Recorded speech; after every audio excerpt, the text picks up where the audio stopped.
All right. Welcome to another edition of Sabbath Lounge. This is Matt and Jake here. We're coming to you with another Torah portion. What's this one, Jake? This is week 29's Acharei Moat. After death. Right. It sounds better when you say it. Yeah, it's easier for sure. So we appreciate you stopping by, and we have a whole series of these where we try to do the Torah portions each week. And some of them, it's taken us a little while to get this done, and some of them are from last year, and some of them are from this year. But we appreciate giving us a like, comment, share it with someone. Right. And so this is just our high-level view. Go read it yourselves. This is Leviticus 16 through 18. So, check it out. And so here we go. So, Jake, what did I put transfer in here? What do you think I did that? I mean, that sounds like only a question you can answer, Matt. Because it talks about laying hands on this goat. Yes. And so, transferring the sin. Right. So this is talking about the portion where they have the two goats. Now we need a double transfer. Start over. So, and then in Leviticus 16:29, it talks about this lasting ordinance. Would you read this and tell us what is this lasting ordinance that he's talking about? This is to be a lasting ordinance for you. On the 10th day of the 7th month, you must deny yourselves and not do any work, whether native-born or a foreigner residing among you. Now, and I see in most translations, this will say, this is to be an ordinance for you forever. So this lasting ordinance, lasting is typically translated forever. Yes, and when we were looking this up just a second ago, that's in the King James, I think is what we saw that does say forever. Right. And it's also native-born or a foreigner residing among you. So this is... So this isn't, you can't get out of it by saying I'm not Israel. Yeah. It's like, okay, it's everybody who wants to be tied into this group of believers. Yeah. And so at the beginning of 16, this is where you have the two goats, and that's why I put the loading thing up there before. Right. And they've got two goats, and one is released for Azazel. And the other lot. So basically, you cast lots on these goats, and it says, "Aaron shall bring the goat upon which Yahuwah's lot fell, and offer him for a sin offering. But the goat on which the lot fell for Azazel shall be presented alive before Yahuwah to make atonement with him, and to let Azazel go into the wilderness." Right.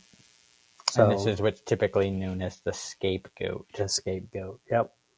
So, and the text doesn't say this, but if I'm not mistaken, didn't at some point they tied a ribbon on it or something, and it always came back a certain color, and then I think this is a.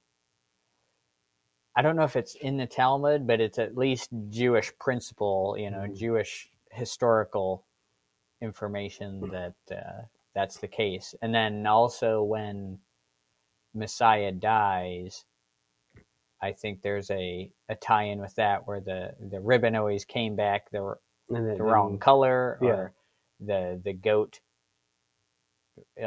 wasn't supposed to return but did, that kind of thing. Yeah, there's definitely some things there that are interesting, and if you've never checked them out, you should check it out and look into a little bit more. Who's Azazel? What's that about? And there may even be some entity that is connected to. So it's kind of it's kind of strange, kind of a head scratcher. Yeah, exactly. Trying to figure out what it means, but this part is not a head scratcher, and this is why we're talking about it. Because it clearly does say that this is something you're supposed to do forever.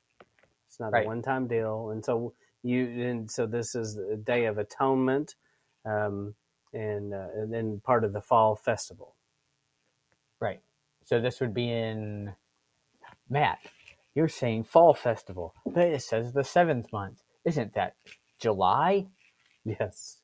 Well, And in a modern Roman kind of calendar, correct, but Yahuwah's calendar is different. Right. So we won't go into that here. And if you've never looked at that, you should look at that. Right. So, not what you think, maybe. Right. So, as we continue the rotating plate, the 7th month and the 10th day afflict your souls. What does this mean? What does this mean? It sounds like something bad. It sounds ominous for sure. It doesn't sound like Go have a party. You're going to be real successful standing on the street corner yelling at people in a megaphone saying, "Afflict your souls." Ooh, maybe not in that voice. But yes. People are just going to line up. Right. How do we do this? I'm aching to do that. So when you look it up in like a blue letter Bible, this is what pulls up in the blue letter. And, basically look at all these, you see humble a bunch. It's mentioned several times there.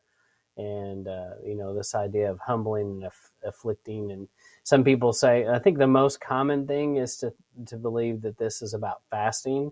I say, if you want to fast this day, do that. If it means you wear sackcloth ashes and you mourn or spend your day praying, I just think there's probably lots of things you could do here that would fall under humbling yourself. Right. Being on your knees, being on your face. I mean, that to me all seems to fit.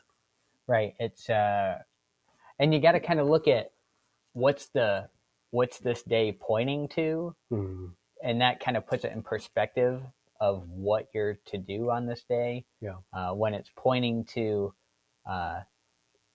the return of Messiah and Judgment Day, it's going to be a very humbling experience for people, and people are going to be on their knees, and you're going to be, it's going to be a sad time, and a exciting time. It's kind of got that duality to it. Mm-hmm. But in our flesh, it's going to be a very scary and sad time because of all the people that you may know and love that are being judged and not following you into the millennium, Well, and just quite simply about, that scripture about we should all work out our salvation with fear and trembling. Right. And, he picks and decides, and he is the judge, and, you should be a little apprehensive about this event. Yeah. I don't think you should walk in and be like, "Oh man, I'm good. I got nothing." Yeah. You're not going to find anything on me. Like, really? Wow. Yeah. So I think that's why, is because it's make sure you're good. Make sure Messiah is covering you. Yes. And then I also thought about the scripture in Isaiah 42:3, a bruised reed he will not break, and a smoldering wick he will not snuff out. In faithfulness he will bring forth justice. And, that's just the idea of being bowed down and being humbled. There's just so many scriptures that talk about the difference of how he hates pride, right? And he wants people to be humble. I mean, this is what he wants, right? So, and I think people always go to the fasting thing because most of the time when people are humbling themselves or afflicting themselves in Scripture, they do it through fasting, but it's not necessarily what it's saying to do. Yeah. And then the one other thing I would say about it is and as to why people go with fasting is there's places in Scripture where it says on the day of fasting. Yeah. And this is the only, if you might call it, required fast. You know what I mean? Yeah. And in reality, is it very hard to do this day and fast? No. Right. Especially if you work and you get busy at work, and if you do the sundown to sundown like we do, I mean, you're sleeping sundown for half you of get it. to eat. Yeah, you sleep for half of it. Yeah. And so it's not that hard. Right. This says I save my 12-hour sleep day for that. Yes. So it's one of those things where, but definitely we are commanded to do this. It's not an option. Right. And if you got the diabetes, eat something for crying out loud. Yeah. I mean, you're not going to be sinning by eating something if you got the diabetes. Yeah. if you have to do that. It's not about taking trips to the hospital. No. So, and then there's some rules about what to eat and what not to eat. And so if you see this going down, so you're driving down the road in Texas and you see this, well, you may be in a zoo or something. I was going to say, only several times have I done that yes. since I've been in Texas. Or you just paid $100 a car to drive through this place. Right. And they're probably not real excited about this if this is happening, because there's been a bad thing. It's gone Jurassic Park here. Yeah. But you're not supposed to eat another animal that is attacked and mauled by another animal. Right. You don't eat things that have died of themselves or have been killed by some other animal. Mm-hmm. So, which in general, that's good practice. Yeah, I mean, those things aren't that appetizing, and that's not a hard thing to follow. So, and then we've got this supposed to be a picture of a grapevine, Leviticus 18:5. Live by my standards and obey my rules, and you will have life through them. I am Yahweh. It made me think of this. Jake, will you read this one? If you obey my commandments, you will live in my love. I have obeyed my Father's commandments, and in that way I live in his love. And very similar. Mm-hmm. And it's this idea of, being attached to, being the vine. And so that's exactly what I thought of, is when he talks about I am the vine. So, we want to abide in that. And very similar. And then you get into these, and there's lots of rules, Jake, here. Lots of rules. And all about sex. Wait a minute. I can't be forced to do all these rules? Yes. What do you mean? And so that's not love. So we just talked about this and how, what did you say? You said something about relating to your neighbor. Right. So the rule is love your neighbor. Mm-hmm. Right? That's the only commandments now. Love God and love your neighbor, right? Yeah. So what does it mean to love your neighbor? Well, what if it's easy, right? So we talked about this. It's easy when it says do not murder. Yes. Right? We know that's not loving, right? And a culture would say that many of these things are not loving, right?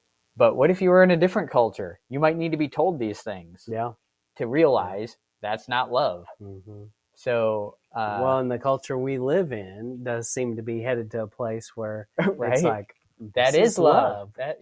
I'm just loving. What people. Do you fly your rainbow flag and love everybody? Yeah, you just make the love. So, but it clearly tells us there are rules to this, and if you don't define like what you were saying, then how do you define love your neighbor? It's just like whatever you decide that means at the time. Right. And I don't think it can work that way. Right. It makes it very subjective. Yeah. When I don't think Yah intends us to decide what love is. So we'll go through these real quick. So he said, don't have sex with your mom and dad. Or your sister. Or your aunt and uncle. Or your daughter or son-in-law. Or your brother or sister's wife, unless your sibling is dead. Hunter Biden store style. Or with your wife's sister, unless your brother-in-law died and she needs kids. No sex with the grandchildren. Or the neighbor's wife. No same sex. You're not allowed to say that. Stay away from the animals. Yes. And then it even talks about abortions here, about passing your children through the fire of Moloch. And it's kind of interesting. He says all this up here, and it's kind of like, and also, by the way, if you've messed around doing all these other things, you can't get rid of this problem and do this child sacrifice. Right. But everyone today, look at what's happening with our world. When you say no abortions, and people just lose their mind. Well, you don't care about reproductive health. You don't care about women. Yes. Reproductive rights.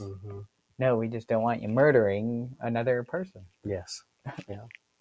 That's right. And so many times the people that are doing this, they have not followed, not necessarily these rules, but they haven't been following Yah's rules in general. Yeah. And the deal is you can't murder your way out of an inconvenience. No. You're not allowed to do that. No. So this kid spitting his food out. Jake, why do we have this here? Because the land will spit them out if they don't follow the rules. That's what Yah says. Anyway. Yep.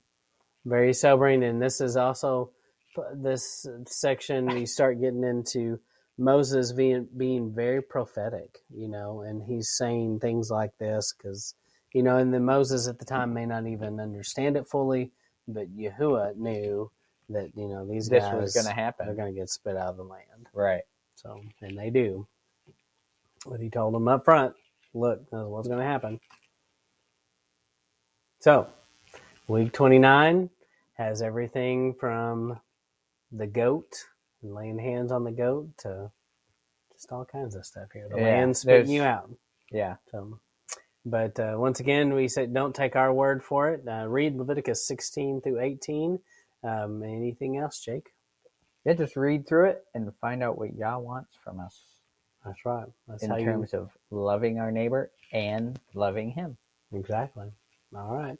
Well, thank you for tuning in. And this is Matt and Jake signing off.